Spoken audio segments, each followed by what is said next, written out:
یہ ان دنوں کی بات ہے جب مسلمانوں نے مصر کو فتح کیا اور مسلمانوں کی حکومت جو ہے وہ مصر میں قائم ہوئی۔ تو جب مسلمانوں کی حکومت مصر میں قائم ہوئی تو اس وقت مسلمانوں کے جو گورنر تھے ان کا نام تھا عمل بن الاس۔ آپ کے دور میں ایک وقت ایسا آیا کہ دریائے نیل کا پانی خشک ہونے لگا، تو کچھ لوگ جو مصری تھے، جو پرانے رہنے والے تھے وہاں پر، وہ آئے، انہوں نے آپ سے عرض کی کہ حضرت دریائے نیل خشک ہو رہا ہے، اور جب بھی دریائے نیل خشک ہوتا ہے ہم کسی نہ کسی کنواری لڑکی کی بھیٹ دیتے ہیں، جس کی وجہ سے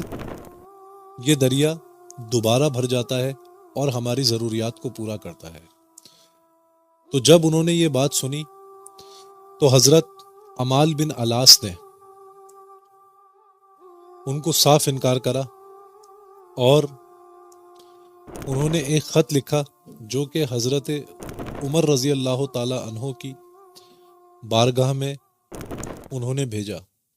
اور انہوں نے سارا ماجرا اس خط میں لکھا۔ تو حضرت عمر رضی اللہ تعالی عنہ نے انہیں خط کے جواب میں ایک خط بھیجا، اور اس خط کے ساتھ ساتھ ایک چھوٹا خط، ایک چھوٹی پرچی اور بھیجی، اور انہوں نے خط کے جواب میں مختصراً یہ لکھا کہ آپ نے بالکل صحیح حکم دیا، اسلام ان تمام چیزوں کو روکنے اور ختم کرنے کے لیے ہی آیا ہے، اور آپ ہرگز اس بات کی اجازت نہیں دیے گا کہ کسی مظلوم کی، کسی معصوم کی جان لینی پڑے۔ ساتھ میں آپ نے ایک پرچی لکھی جو کہ دریائے نیل کے نام پہ تھی۔ آپ نے سب سے پہلے اپنا نام لکھا، اور اس کے بعد آپ نے لکھا کہ اے دریائے نیل، اگر چہ تو اپنی مرضی سے بہتا ہے تو ہمیں تیرے بہنے کی کوئی ضرورت نہیں ہے، ہمیں تیرے پانی کی کوئی ضرورت نہیں ہے، اور اگر تو اللہ رب العزت کے حکم سے بہتا ہے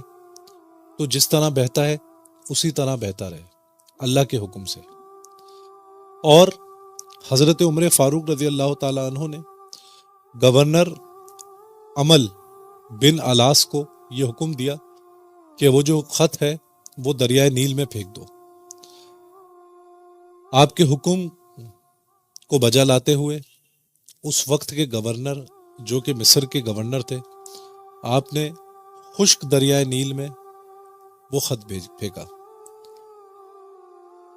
جیسے ہی آپ نے وہ خط پھینکا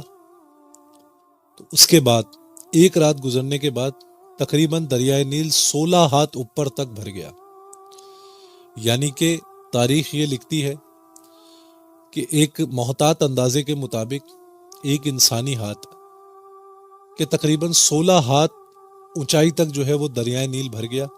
اور اسی طریقے سے بہنے لگ گیا۔